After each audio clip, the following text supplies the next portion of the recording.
ഇന്നിതാ സീ ഫുഡൊക്കെ ഇഷ്ടപ്പെടുന്നവർക്ക് വേണ്ടിയിട്ടുള്ള ഒരു അടിപൊളി ഐറ്റമാണ് കേട്ടോ, കൂന്തൽ റോസ്റ്റ്.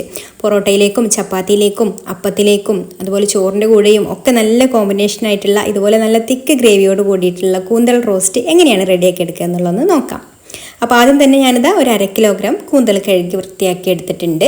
ഇനി ഒരു കടായി അടുപ്പത്ത് വെച്ചിട്ട് അതിലേക്ക് ഒരു 2-3 ടേബിൾ സ്പൂൺ വെളിച്ചെണ്ണ ഒഴിച്ചു കൊടുക്കാം. വെളിച്ചെണ്ണ ഒന്ന് ചൂടായി വരുന്ന സമയത്ത് നമുക്കിതിലേക്ക് ഒരു 2 സവാള ഇതുപോലെ കനം കുറച്ച് അരിഞ്ഞത് ചേർത്ത് കൊടുക്കാം.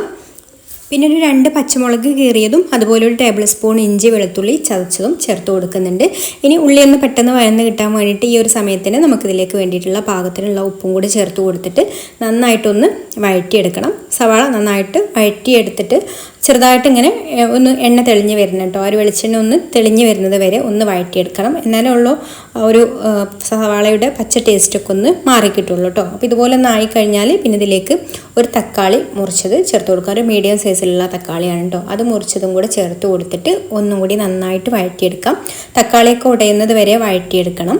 അപ്പോൾ ഇതുപോലെ തക്കാളിയൊക്കെ ഒന്ന് ഉടഞ്ഞ് കഴിഞ്ഞാൽ ഇനി നമുക്കിതിലേക്ക് മസാലകളൊക്കെ ചേർത്ത് കൊടുക്കാം. ഒരു 1/4 ടീസ്പൂണ് മഞ്ഞൾപ്പൊടിയും പിന്നെ ഒരു 1/2 ടീസ്പൂണ് പെരിഞ്ജീരകത്തിൻ്റെ പൊടിയും പിന്നെ 1 ടേബിൾ സ്പൂണ് കാശ്മീരി മുളക് പൊടിയും പിന്നെ 1/2 ടീസ്പൂണ് കുരുമുളക് പൊടിയും ചേർത്ത് കൊടുക്കുന്നുണ്ട്.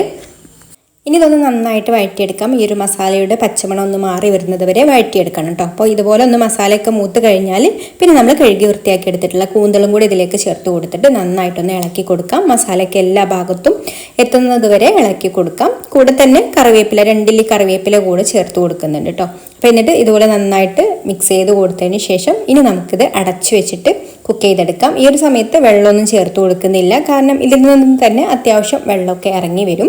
അപ്പോൾ നമുക്ക് കുറച്ച് സമയം കഴിഞ്ഞിട്ട് ഒന്ന് തുറന്ന് നോക്കുകയാണെങ്കിൽ ഇതുപോലെ ഇതിൽ നിന്ന് വെള്ളമൊക്കെ നന്നായിട്ട് ഇറങ്ങി വന്നിട്ടുണ്ടാവും കേട്ടോ. ഇനി നമുക്കിതൊന്ന് നന്നായിട്ട് ഇളക്കി കൊടുക്കാം. ഈ ഒരു സമയത്ത് നമുക്ക് വേണമെന്നുണ്ടെങ്കിൽ ഒരു 1/2 ഗ്ലാസ് വെള്ളം ഒഴിച്ചു കൊടുക്കാം. ഒരു 1/2 ഗ്ലാസ് വെള്ളം ഞാനിതാ ചൂടുള്ള വെള്ളമാണ് കേട്ടോ ഒഴിച്ചു കൊടുക്കുന്നത്. ഇതിലേക്ക് ഇനി പച്ചവെള്ളം ഒഴിച്ചു കൊടുക്കരുത്, നല്ല ചൂടുള്ള വെള്ളം കൂടെ ഒഴിച്ചു കൊടുത്തിട്ട് വീണ്ടും നമുക്കിത് അടച്ചു വെച്ചിട്ട് കുക്ക് ചെയ്തെടുക്കാം.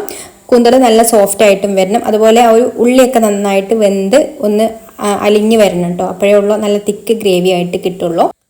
അപ്പോൾ അതാ ഇതിലുള്ള വെള്ളമൊക്കെ വറ്റി കൂന്തലൊക്കെ നല്ല സോഫ്റ്റായി ഉള്ളിയൊക്കെ നന്നായിട്ട് വെന്ത് നല്ല തിക്ക് ഗ്രേവി ആയിട്ട് വന്നിട്ടുണ്ട്. ഇനി നമുക്ക് ഫ്ലെയിം ഓഫ് ആക്കാം. എന്നിട്ട് ഈ ഒരു സമയത്ത് വേണമെന്നുണ്ടെങ്കിൽ ഇതിൻ്റെ മുകളിൽ കുറച്ച് കുരുമുളക് പൊടിയും കൂടെ ഒന്ന് വിതറി കൊടുക്കാം കേട്ടോ. എരിവ് വേണ്ടവർക്കും അതുപോലെ കുരുമുളക് പൊടിയുടെ ഫ്ലേവറൊക്കെ കൂടുതൽ ഇഷ്ടമുള്ളവർക്കും അങ്ങനെ ചെയ്യാം. അല്ലെങ്കിൽ വേണ്ട, നമ്മൾ എരിവിന് ആവശ്യത്തിനുള്ള കുരുമുളക് പൊടി ഇതിൽ ചേർത്ത് കൊടുത്തിട്ടുണ്ട്.